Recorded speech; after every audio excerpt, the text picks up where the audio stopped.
उनका त्याग।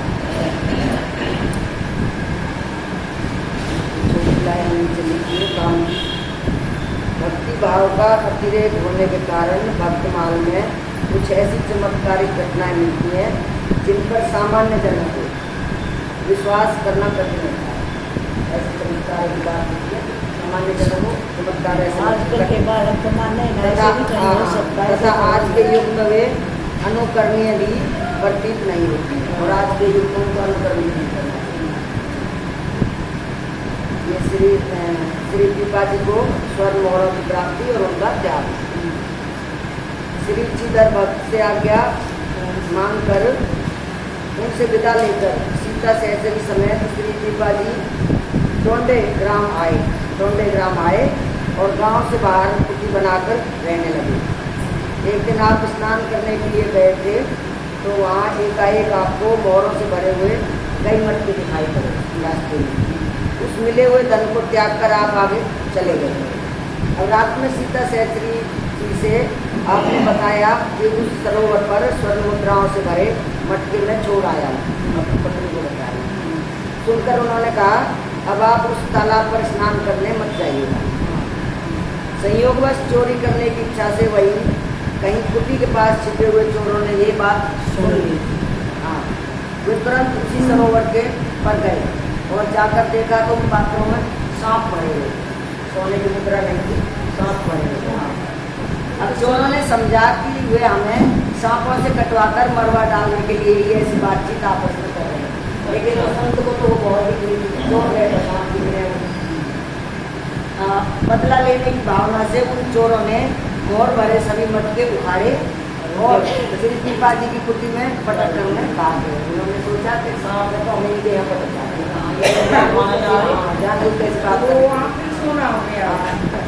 जब श्री कृपा जी ने गिना तब मालूम पड़ा कि 720 सोने की मोहर है और एक एक मोहर तोल में 5-5 तोले की। बताओ कितनी सारी मोहर है। ये पुरुषोत्तम मास की कथा होगी। इस प्रकार इस घटना का प्रियदास जी ने वर्णन किया है कि आज्ञा मांगी टोंडे आए, कंबू भूगे कंबू धाए और चक्री दाम पाए गयो हो स्नान को मोरिन भांडो भूमि गाडो बेग छाड़ी आयो कहीं ऋषितिया बोली जाओ सर आम को। चोर कहें चाहे चोरी करें गले सुनिवाई और देखे जो बुगार सांप डाले हते प्राण को। ऐसे आए पड़ी गनी 720 भई तोले 5 करेंगे के प्रमाण को। अब दूसरा नंबर है राजा सूर्यसेन मल का, जो कृपा जी का शिष्य बनना, उनका कैसे शिष्य बने हुए सूर्यसेन मल। श्री कृपा जी उस धन के से साधु महात्माओं को निमंत्रण देकर बड़े बड़े विशाल भंडारे करेंगे। उनके पास धन आ गया तो क्या करेंगे, भंडारे करेंगे। असंख्य संत प्रसाद पाने लगे। इस प्रकार खिला पिलाकर संपूर्ण धन को श्री कृपा जी ने 3 दिन में समाप्त कर दिया। आपकी इस विशाल कीर्ति को टोंडे के राजा सूर्यसेन मल ने सुना तो वह दर्शन करने के लिए आया और दर्शन करके बहुत प्रसन्न हुआ। फिर बड़ी नम्रता से राजा ने प्रार्थना की और कहा आप मुझे शिष्य बना लीजिए, जैसी आज्ञा मुझे देंगे मैं वही करूँगा।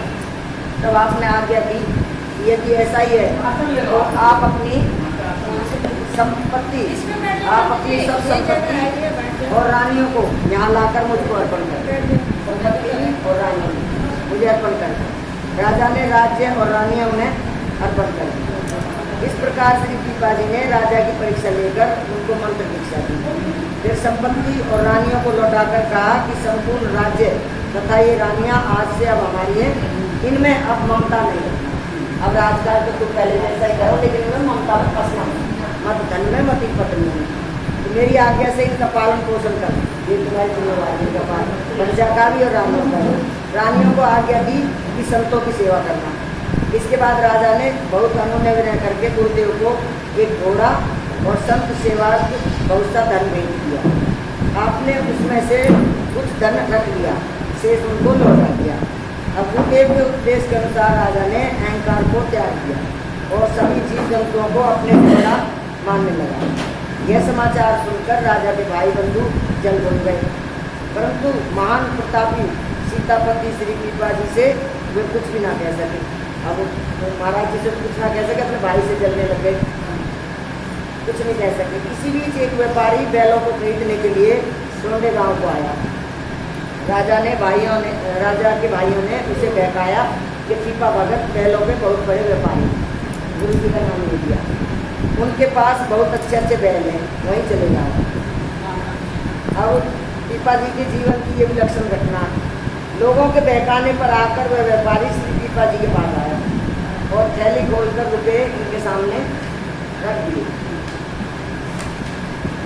रखते हुए बोला कि मैं बैल लेने आया हूँ, मुझे बैल दीजिए।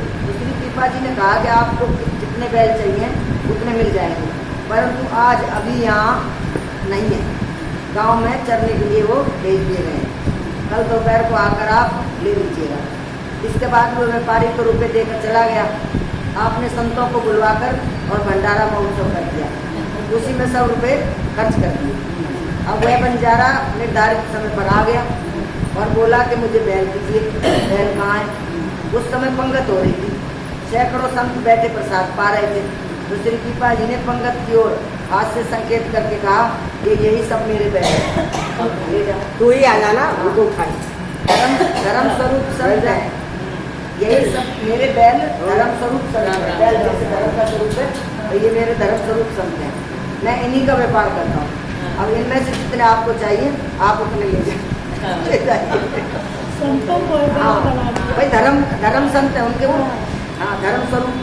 तो उस व्यापारी ने संतों के दर्शन किए, उनके हृदय में भक्ति का भाव भराया। वह उसी समय बाजार गया और वस्त्र लाकर उसने सभी साधुओं को पहनाया। एक दिन श्री पीपा जी घोड़े पर चढ़कर स्नान करने के लिए सरोवर पर गए। घोड़े को वहीं छोड़कर आप स्नान करने लगे। इतने में ही दुष्ट चोरों ने आकर घोड़ा पकड़ लिया और उसे छिपाकर बांध लिया। आप जब स्नान करके आए तो घोड़ा जो का त्यों वहीं पर खड़ा मिला, मानो उसी को ले आए हों। जैसे वैसे का वैसे घोड़ा दूसरा वहीं पर मिल गया। घोड़े पर चढ़कर आप अपने आश्रम में आ गए। जब चोरों ने ये चमत्कार देखा तो वे डर गए और घोड़े को ले आए। उन्होंने सोचा हम तो चुरा ले गए थे, उन्हें दूसरा घोड़ा देने। तब वह घोड़ा नहीं दिखाई पड़ा। उन्होंने चोरी छोड़कर फिर उनकी शिष्यता ग्रहण कर ली। अब ये श्री पीपा दंपति के संत निष्ठा की अद्भुत कथा। एक बार श्री पीपा जी राजा सूर्य सेनमल के यहाँ एक झगड़े का फैसला करने के लिए गए। आपके चले जाने के बाद कुटी पर कुछ संतजन पधारे। संयोगवश उस दिन कुटी में अन्न धन कुछ भी नहीं था। अब संत सेवा के लिए कहीं जाकर कुछ ले आऊं, ऐसा विचार कर सीता सहचरी जी बाजार को गई। वहाँ इन्हें देखकर एक दुराचारी बनिए ने बुलाकर पूछा कि आपने सामान की आवश्यकता बताइए। तब उसने सब सीधा सामान देकर कहा आप रात को मेरे पास आ जाइए। देखो कितने नीच होते हैं, सामान ले जा, मेरे पास आ जा। संत सेवा की अपरिहार्य आवश्यकता के कारण सीता सहचरी जी मौन ही रही और पहले उन्होंने संत को सेवा करनी है ना, बाद में देखे लिखते को तो, और आवश्यक सामग्री लेकर कुटी पर आ गई। रसोई हुई और भोग लगाकर जब महात्मा लोग भोजन कर रहे थे उसी समय श्री पीपा जी पधारे।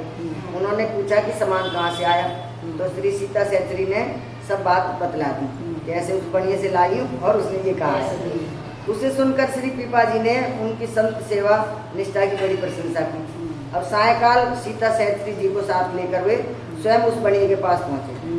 अगले मैं ही ले आता हूँ। इनके दर्शन चिंतन से एवं अन्न के संत भगवंत की सेवा में लगने से उसकी बुद्धि जो अब तक शुद्ध हो चुकी, अतः मुख पर दृष्टि न पड़कर उस बनिए की दृष्टि अब इनके चरणों पर पड़ी। अब मुंह की तरफ नहीं देख रहे हैं क्योंकि बुद्धि शुद्ध हो गई। इनके सूखे श्री चरणों को देखकर उसने पूछा कि माता जी आप यहाँ तक कैसे आई।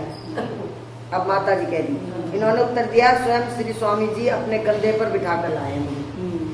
और फिर उसने पूछा वे कहाँ हैं। आपने कहा तुम जाकर देखो वे बाहर ही होंगी। यह सुनकर वह सीता सहचरी के चरणों में गिर पड़ा और रोने लगा। फिर बाहर आकर श्री पीपा जी के चरणों को पकड़कर बोला कि आप कृपा करके हमारी अब रक्षा करो, आप तो जीव मात्र को सुख देने वाले संत हैं। श्री पीपा जी ने कहा कि आप अपने मन में किसी प्रकार की शंका एवं भय ना करें, निसंकोच एवं निडर होकर अपना काम करें। आपने हम लोगों के साथ बड़ा भारी उपकार किया है। जिस धन के वास्ते सहोदर भाई भी परस्पर लड़ते और मरते मारते हैं, वह धन आपने बिना रुका लिखाए ही संतों की सेवा के लिए दे दिया। अब ये वह बढ़िया लज्जा और ग्लानि के मारे दबा मरा जा रहा था। उसने सोचा कि मैंने भले ही उस पर लिखित में कुछ ना दिया हो, लेकिन बात तो बुरी बोली थी, उसको खराब को आ जाना, तो इसलिए उनको ग्लानि हो रही है। वह चाहता था कि धरती फट जाए और मैं उसमें समा जाऊँ तो अच्छा ही है। तो श्री पीपा जी ने उसे इस प्रकार दुखी देखा तो उन्हें बड़ी दया आई, उसे दीक्षा दी। वह भगवत भक्ति पाकर कृतार्थ हुआ। वृंदावन बिहारी भगवान की जय। अब राजा सूर्य सेन भैया की यही कहानी राजा सूर्य सेनमल को ज्ञान प्रदान करना अभी तो अधूरी रहेगी, अभी अधूरी है। राजा सूर्य सेनमल को ज्ञान प्रदान करना। अब श्री पीपा जी के सीता सहचरी को कंधे पर चढ़ाकर बनिए के यहाँ पहुँचाने की बात चलते चलते अब राजा सूर्य सेनमल के कानों में पड़ी कि ऐसे पीपा जी महाराज सहचरी को कंधे पर लेके गए। राजा की भरी सभा में भक्ति विमुख ब्राह्मणों ने श्री पीपा जी की निंदा करते हुए कहा कि उनका यह आचरण धर्मशास्त्र के बिल्कुल विरुद्ध था। कंधे पे चढ़ा के लेके। हाँ, अब राजा के मन में भी यही आया, ये सही बात है, बड़े बाजार में ऐसे लेके गए गलत बात है। इसलिए गुरुदेव के श्री चरणों में भी उनकी प्रीति जो है थोड़ी घट गई।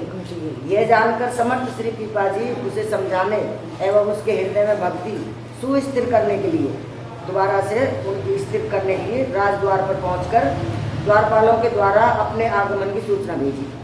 अब भीतर से राजा ने कहलवा भेजा कि इस समय पूजा कर रहे हैं, कुछ देर बाद आएंगे। यानी कि अभी वो उनका मन नहीं भरा हो रहा था।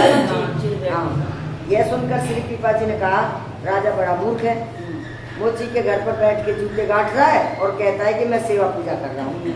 क्योंकि वो भगवान तो उनका भगवान में मन नहीं होगा, उनका जूतों में ध्यान होगा, वहाँ के मेरे मोची क्या जूते पड़े हैं। कहते हैं जिन तो भक्ति के साथ साथ चिंतन भी उसी में होना चाहिए ना। हमारा चिंतन तो संसार में घूमने लगता है। तो राजा ने द्वारपालों के मुख से जब ये बात सुनी तो दौड़कर आया और चरणों में गिर पड़ा। वह आश्चर्यचकित था। वस्तुतः मन से मोची के घर पर पहुंच गया था। वो सही में मोची के घर पे था। उस टाइम पर पूजा उजा कुछ नहीं कर रहा था।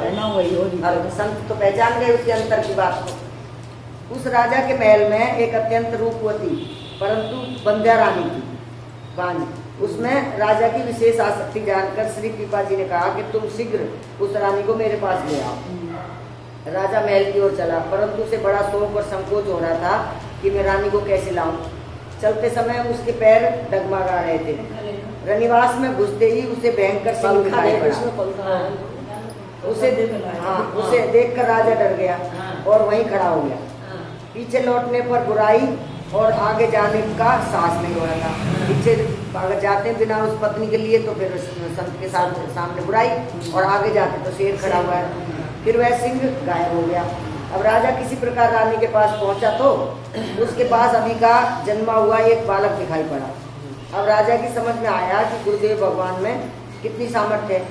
वहीं पृथ्वी पर साष्टांग दंडवत प्रणाम करके राजा ने स्तुति की, क्योंकि उसको तो बच्चे हो ही नहीं रहे थे वहाँ पे पालने में, बच्चा खेल रहा है। तो हे प्रभु, हम आपकी माया को नहीं जान सकते हैं। आपके सिंह एवं शिशु दोनों ही रूप बंदनी है। आपने तो शिशु का रूप बनाया और आपने शिशु का रूप बनाया, तो हमारे लिए वो दोनों बंदनी। राजा की प्रार्थना से प्रसन्न होकर निज स्वरूप से श्री पीपा जी वहीं प्रकट हो गए और फटकारते हुए बोले, कहो वह पहले वाला रंग कहाँ गया, जब तुमने लोक लज्जा और मोह का त्याग करके सारा राज्य और रानियाँ मुझे अर्पण की थी और मेरे शिष्य हुए। अब बताओ मेरे, अच्छा ये नहीं। उन्होंने कहा कि अब पहले वाला मोह कहाँ चला गया तुम्हारा, क्या तुम्हें करना था। और मैंने कहा था कि रानियों से मोह मत करना, ढंग से मोह मत करना। तो उस रानी की तरह मोह हो रहा था उनका, और बच्चे भी नहीं हो रहे थे। तब भगवान महाराज जी ने, गुरु जी ने दो रूप दिखाए, एक सिंह का दिखाया और एक बच्चे का दिखाया। अब वो शिष्य हो गए। अब ये दुराचारी भगवत विमोखों को संत भाव प्रदान करना, पीपा जी ने कहा। अब जब राजा का अंतःकरण पवित्र हो गया तब श्री पीपा जी ने उसे अनन्य भक्ति का उपदेश दिया। एक दिन एक साधु रूपधारी दुराचारी श्री पीपा जी के पास आकर बोला कि आप अपनी स्त्री को मुझे एक रात के लिए दे दें। देखो सीता सहचरी, आपने कहा ले जाओ। उसने सीता सहचरी से कहा आप मेरे संग दौड़ कर चलो। आज्ञा के अनुसार ये उसके साथ दौड़ती चलने लगी, परंतु दौड़ते दौड़ते सारी रात बीत गई, फिर भी उसका घर आया ही नहीं। ले जा, फिर घर ले जा। अरे उनको विश्वास था उनको पुलिस वाले अपनी पत्नी को पब्लिक को सुन नहीं सकता कोई। इसलिए कह दिया हाँ क्या हाँ। अब प्रातः काल हो गया, ये बैठ गई और बोली कि अब मैं आपके साथ एक पल भी नहीं चल सकती, क्योंकि मेरे स्वामी जी की यह आज्ञा थी कि इनके साथ एक रात रहना। एक रात का हम तो रात में चल चल के फिर घर ना आया मैं क्या करूँ हैं। तो वह रात को बीत गई, उसने सोचा कि ये थक गई है, अतः पालकिया गाड़ी ले आऊँ, उसने उठा कर ले चले। वह गांव में गया तो घर घर में श्री सीता सहचरी के दर्शन हुए। अब जहाँ जिस घर में जाए अब इतनी सीता सहचरी होगी, तब उसकी आंखें खुली। वहीं आकर बोला कि माता जी चलो आपको स्वामी जी के पास में पहुँचा के। आश्रम में आकर वह श्री पीपा जी के और श्री सीता सहचरी जी के पैरों में गिर पड़ा। उसके मन से काम वासना जो अब दूर हो गई और सब भगवान की भक्ति में दृढ़ भाव हो गया। एक बार 4 कामी कुटिल दुष्टों ने सुंदर माला तिलक आदि धारण कर दिया और श्री पीपा जी के निकट आकर बड़ी नम्रता से बोले कि आप सच्चे संत सेवी हैं, आप अपनी स्त्री हमें दीजिए। उनकी ये लोग भी कामी है कुटिल, ये परीक्षा हाँ ये परीक्षा लेते बार बार। तो श्री पीपा जी ने उन्हें काम भाव से व्याकुल होकर प्रतीक्षा करते देखा तो कहा कि आप लोग कोठे में जाइए। जैसे ही ये लोग कोठे के द्वार पर गए, वैसे ही एक सिंगनी इन शब्दों पर इन्हें खाद डालने के लिए जरूरत पड़ी। जहाँ शिक्षा सहचरी थी उसको कोठे में भेज दे वहाँ चले जाओ, परंतु उसने साधु वेश जानकर उन्हें फाड़ा नहीं। बस इतनी सीधा सब छोड़ दी कि वेश साधु का है। वे चारों भयभीत होकर भागे और श्री पीपा जी से नाराज होकर बोले, तुमने तो वहाँ हम लोगों को मरवाने के लिए सिंगनी बिठा रखी है, तुम साधु नहीं दुष्ट मालूम पड़ते हो। अब हंसकर आपने कहा कि आप लोग अपने हृदय की कुत्सित भावना को देखिए, तो मेरे पे तो दोषारोपण कर रहे हो, पर अपने आप को तो देखो कितने कुत्सित हो तुम। अनधिकार भोग वासना ही सिंगनी होती है, जो आपके अधिकार में नहीं है उसकी आप भोग करना चाहते हो, उसी को नाम सिंगनी। वहाँ सिंगनी कोई नहीं है, वहाँ चिंता ही रहती है। हाँ तो सद्भाव से पुनः जाकर देखो। उन लोगों ने फिर जाकर देखा तो सीता सहचरी जी वहाँ पर विराजमान। अब तुम्हारा भाव अच्छा हो गया तो वहाँ वही मिली, तुम गंदी हरकत से जाओ लोगों से भी बनेगी। तो वे सब चरणों में बढ़कर रोने एवं अपराध क्षमा करने की प्रार्थना करने लगी। श्री पीपा जी की बात को सत्य मानकर वे सब उनके शिष्य बन गए। बोली भगवत भगवान। अब उन्होंने ग्वालिन को शिष्य बनाया। ये कितनी लंबी कहानी है। श्री पीपा जी के यहाँ विराजमान साधु संतों ने एक दिन दही पाने की इच्छा प्रकट की कि आज तो श्री रघुनाथ जी का दही भोग आरोगने का मन है। उसी समय एक ग्वालिनी दही बेचती हुई उधर आ गई। इससे ये जाना गया कि भगवान अपने भक्तों के मनोरथ पूर्ण करते हैं। फिर जैसे मन में विचार आया तो श्री पीपा जी ने दही का मूल्य पूछा तो उस ग्वालिन ने 3 आना बताया, परंतु उस समय श्री पीपा जी के पास एक भी पैसा नहीं था। उन्होंने उससे कहा तू दही दे दे, पैसे अभी नहीं है, आज जो कुछ भी भेंट में आ जाएगा वही तुमको मिल जाएगा, यदि कुछ न आया तो तुम्हारा दही ही भेंट समझा जाएगा। और ग्वालिन ने स्वीकार कर लिया। दही का भोग लगा, साधुओं ने शक्कर मिलाकर भोग लगाया और बड़े प्रेम से दही दिया। उसी समय श्री पीपा जी का एक शिष्य आया और उसने एक मोती माला के समेत बहुत सा धन भेंट कर दिया।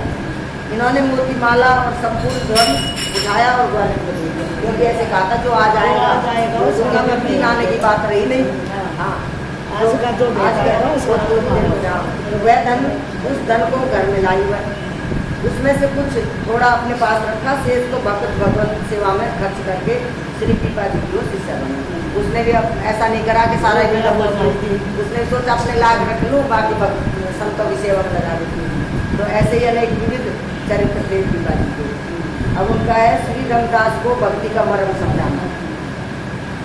एक बार श्री पीपा जी श्री अनंतानंद स्वामी के शिष्य श्री रंग जी के यहाँ पहुँचे। उस समय वे भगवान का मानसिक पूजन कर रहे थे। श्री पीपा जी उनकी कोर पर बैठे गए। श्री रंग जी मानसिक पूजा में भगवान का श्रृंगार कर रहे थे। उस टाइम पे मानसिक पूजा में ही श्रृंगार की बारी थी। पहले मुकुट धारण कराकर तब फूलों की माला पहना रहे थे। पहले मुकुट पहना दिया तो फूलों की माला। वह किंचित छोटी होने से मुकुट में अटक गई थी। अब उनकी समझ में नहीं आ रहा था कि जब मैं कैसे बह रहा हूँ, मुकुट से अटक रही थी तो नीचे जा ही नहीं रही थी। तो श्री पीपा जी का मानसिक सेवा में प्रवेश था, अतः बाहर से ही कहा कि गांठ खोलकर धारण करा दीजिए। बाहर बैठे उनके इंतजार में और मानसी सेवा में पहुँचे। बोला गांठ खोल के जब पहना दो, तो श्री रंग जी ने ऐसा ही किया। फिर तुरंत ही विस्मित होकर आँख खोल कर इधर उधर देखने लगे कि किसने इतनी गुप्त भावना को प्रत्यक्ष देखकर मुझे उपाय बताया। हाँ? जब विचार आया हाँ, बाहर से उनका विचार में मिल गया। हाँ, और जब वहाँ कोई नहीं दिखाई पड़ा तो उसका उत्सुकतावश वो बाहर आए। परम तेजों में दिव्य भव्य प्रसन्न मुख श्री कृपा जी को देखकर श्री रंगनाथ जी ने पूछा कि आप कौन हैं, कृपा करके अपना नाम बताइए। तो श्री कृपा जी ने मुस्कुरा कर कहा कि संतों से इस प्रकार कुछ पूछने की विधि नहीं है। कहते हैं संतों का ना तो ये पूछना चाहिए इनकी जाति क्या है, और ना कभी ये पूछना चाहिए इनके कौन माँ बाप थे, ये कहाँ पैदा हुए थे, ये कैसे पैदा हुए थे। ज़्यादा इसको तर्क वितर्क नहीं करना चाहिए। संत बोलते हैं कहाँ प्रकट हो जाए, कैसे हो जाए। यीशु महाराज कुआरी कन्या के पैदा हो गए, कबीरदास जी विधवा के पैदा हो गए, ये इनका कोई वो नहीं है संत, वो नहीं, तर्क नहीं लगाना चाहिए। कृपा करके अपना नाम बताए। अब यह सुनकर श्री रंग जी बड़े लज्जित हुए और समझ गए कि यह कोई परम ज्ञानवान सिद्ध पुरुष है। मैंने इनसे नाम पूछ के गलती कर दी। अतः गीतोक्त विधि से पुनः परिचय पूछा। अब उन्होंने भक्ति भाव से पूछा है कि जब कृपा जी ने अपना नाम ग्राम बताया तो सुनते ही वे इनके श्री चरण कमलों में लोटपोट हो गए। इसके बाद वे हाथ जोड़कर बड़ी विनम्रतापूर्वक बोले, प्रभु मेरा मन तो यह था कि जब आप आएंगे तो मैं गाजे बाजे के साथ चलकर आपकी आगवानी करूँगा, परंतु आप तो बिना किसी पूर्व सूचना के एकदम द्वार पर ही आ गए। आप कृपा करके बाग में पधारें और मैं आपकी आगवानी करने चलूँगा। पहले आप बाग में ठहरो फिर वहाँ से ले जाओ। तो श्री कृपा जी ने कहा अरे भाई अब तो आप घर पर ही आ गए, अब आगवानी की जरूरत क्या रह गई। उन्होंने कहा फिर तो महाराज मेरी अभिलाषा अपूर्ण रह जाएगी है। अंत में उनके प्रेम से हार कर श्री कृपा जी घर से एक कोस दूर बाग में जाकर विराज हुए। अब श्री रंग जी खूब बाजे बजवाते हुए, मोहरे लुटाते हुए, प्रेम से उन्मत्त होकर नृत्य गान करते हुए पालकी लेकर इनको निभाने चले। श्री कृपा जी ने कहा कि पालकी पर तो हमारे श्री सतगुरुदेव श्री स्वामी रामानंद आचार्य जी चलते हैं, भला मैं पालकी पर कैसे चल सकता हूँ। यदि आपका ऐसा ही भाव है तो श्री स्वामी जी की छवि को पालकी पर पधार दें और मैं पैदल चलूँगा। ऐसा ही हुआ। फिर गुरु जी की पालकी उन्होंने अपनी रखवाई। हाँ, तो श्री कृपा जी उनके प्रेम को देखकर 1 महीने तक उनके घर रहे। श्री कृपा जी के सत्संग से संपूर्ण गांव श्री राम रंग में रंग गया। इसी प्रकार आपने 2 स्त्रियों को भक्ति का चेत कराया, ब्राह्मण कन्या का विवाह कराया इत्यादि विविध चरित्रों को प्रदर्शित कर कृपा जी ने भक्ति का विस्तार किया। उनके उदात्त चरित्र का महान विस्तार। ये तो कुछ भी नहीं है, ये तो छोटी छोटी लिपि बना ली है बहुत। उनके भक्त और भगवान प्रभुदास के काज रूप नापित को लीनो चित्र छुर हरि कई पानी दर्पण तय दिनो कांग्रेस है तीन काल के लगायो पर पायो श्याम रहते सन्मुख सदा जो बच्चा इनको देन के विविध बात जग जानी है हरि भय सहायक से। जैसे गाय के समीप बछड़ा हमेशा रहता है तो ऐसे ही इस तरह से बनाया। यह बात सर्वप्रसिद्ध है कि सारा संसार जानता है कि श्री भगवान परम भागवत श्री सेन जी के सहायक हुए, उन्होंने उनकी सहायता। भक्त वत्सल प्रभु ने अपने भक्त सेन जी के लिए नाई का रूप बनाया। सेन नाई था और अत्यंत शीघ्र बगल में चुड़हरी लटकाए, हाथ में दर्पण लिए ठीक सेन जी के समान ये रूप धारण करके जाकर राजा को तेल मालिश कर और उनकी दाढ़ी बनाई। जब राजा ने ये रहस्य जाना तो वह उल्टे श्री सेन जी का ही शिष्य बन गए। और जैसे नवीन ब्याई हुई गाय हमेशा अपने बछड़े के हित के लिए सामने रहती है, उसी प्रकार भगवान श्री श्याम सुंदर जी श्री सेन के हित के लिए सदा उनके संगति बन गए। अब इससे संबंधित कथा इस प्रकार है। 500-600 साल पहले की बात है। बघेलखंड का बांधवगढ़ नगर अत्यंत समृद्ध था उस टाइम पर। महाराज वीर सिंह वहाँ के राजा थे। इसी नगर में अब जैसे इनमें महाराज वीर सिंह की ये तो कहीं हमारे इतिहास में होंगे जरूर, इतिहास की किताब में जरूर होंगे, तो ये वहाँ के राजा थे। इसी नगर में एक परम संतोषी उदार विनयशील व्यक्ति रहते थे, उनका नाम था सेन। राज परिवार से उनका नित्य का संपर्क था। भगवान की कृपा से दिन भर की मेहनत मजदूरी से जो कुछ मिल जाता उसी से परिवार का भरण पोषण करते और संत सेवा करके वो निश्चिंत हो जाते थे। उनको राज परिवार में सबकी दादी बनानी, सबकी बाल बनाने का उनका काम था। अपना कर आया राज संत सेवा कर लिया और अपना परिवार चला लिया। वे नित्य प्रातःकाल स्नान ध्यान और भगवान के स्मरण पूजन और भजन के बाद ही राज सेवा के लिए घर से निकल पड़ते थे और दोपहर को लौट आते। अब जाति के नाई थे, दोपहर तक अपना काम करके आ जाते थे। राजा का बाल बनाना, तेल लगाकर स्नान कराना आदि ही उनका दैनिक काम था, जो रोज का था। एक दिन वे घर से निकले ही थे कि उन्होंने देखा कि एक भक्त मंडली मधुर मधुर ध्वनि से भगवान के नाम का संकीर्तन करती उन्हीं के घर की ओर चली आ रही है। सेन ने प्रेम पूर्वक संतों को घर लाकर उनकी यथाशक्ति सेवा की और सत्संग किया उनके साथ। उधर महाराज वीर सिंह को प्रतीक्षा करते करते अधिक समय बीत गया, जो रोज सुबह जाना था उनका रोज। इतने में सेन नाई के रूप में स्वयं लीला बिहारी राजमहल में पहुंच गए।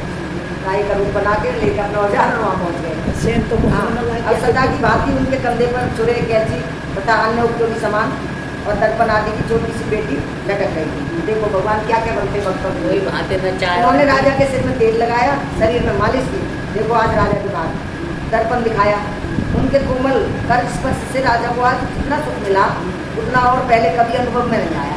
यार तो बढ़िया मालिश हो रही है, अच्छी बढ़िया तरीके से तो कोमल कोमल हाथ लग रहे हैं आज तो इनके। तो सेन नाई बने भगवान राजा की पूरी पूरी परिचर्या और सेवा करके चले गए। तो घर का काम तो निपटा गए। उधर जब भक्त मंडली चली गई तो थोड़ी देर के बाद भक्त सेन को स्मरण हुआ कि मुझे तो राजा की सेवा में जाना था। उन्होंने आवश्यक सामान लिया और डरते डरते राजपथ पर पैर रखा। यार तो डांट पड़ेगी, लेट से जा रहा हूँ। वे चिंताग्रस्त थे। अब राजा के बिगड़ने की बात सोचकर वे डर रहे थे कि जाऊँगा तो राजा बिगड़ेगा। ये तो घर में आया गाड़ी बनाने, अब कुछ भूल तो नहीं आए। एक साधारण राज सैनिक ने टोक दिया। जब ऐसे डर के मारे जा रहे थे तो सोचे राज सैनिक बोला कि कुछ भूल आया क्या? हाँ मैं भूल गया क्या? हाँ कुछ भूल के चला गया क्या? तो राज सैनिक ने टोक दिया, नहीं तो अभी तो राजमहल ही नहीं जा सका, भूल के क्या आऊँगा। सेना आश्चर्यचकित थे। आपको कुछ तो हो नहीं गया है, मस्तिष्क ठीक ठिकाने तो है। उन्होंने कहा हाँ भगवान के भक्त कितने सीधे साधे होते हैं, इसका पता तो आज चल सका। सैनिक कहता गया, आज तो राजा आपकी सेवा से इतने अधिक प्रसन्न है, किसकी चर्चा सारे नगर में फैल गई। सैनिक आगे कुछ न बोल सका। वो कह रहा मैं ये क्या, उनको समझ में नहीं आया सैन को भी ये क्या कह रही। सेन को पूरा पूरा विश्वास हो गया कि मेरी प्रसन्नता और संतोष के लिए भगवान को मेरी अनुपस्थिति में नाई का रूप धारण करना पड़ा। वे अपने आप को धिक्कारने लगे कि एक तुच्छ सी सेवा पूर्ति के लिए शोभा निकेतन श्री राघवेंद्र को बहरूपिया बनना पड़ा। मेरे कारण प्रभु को इतना कष्ट उठाना पड़ा, भक्तों को बड़ा दुख होता है। उन्होंने भगवान के चरण कमल का ध्यान किया और मन ही मन प्रभु से क्षमा मांगी। अब उनके राजमहल में पहुंचते ही राजा वीर सिंह बड़े प्रेम और विनय तथा स्वागत सत्कार से सेवा में गया था। भगवान के साक्षात्कार का प्रभाव जो था, भक्त सेन ने बड़े संकोच से विलंब के लिए क्षमा मांगी। तो संतों के अचानक मिल जाने की बात बताई कि मैं इस वजह से लेट हो गया, मेरे घर संत आ गए थे। दोनों ने एक दूसरे का जी भर आलिंगन किया। राजा ने सेन के चरण पकड़ लिए। अब वीर सिंह ने कहा कि राज परिवार जन्म जन्म तक आपका और आपके वंशजों का आभार मानता है। भगवान ने आपकी ही प्रसन्नता के लिए मंगल में दर्शन देकर हमारे असंख्य पापों का अंत कर दिया। सफल हो गया ना उसके जुड़ने से भगवान अब हैं भक्त श्री सुखानंद जी, सुख सागर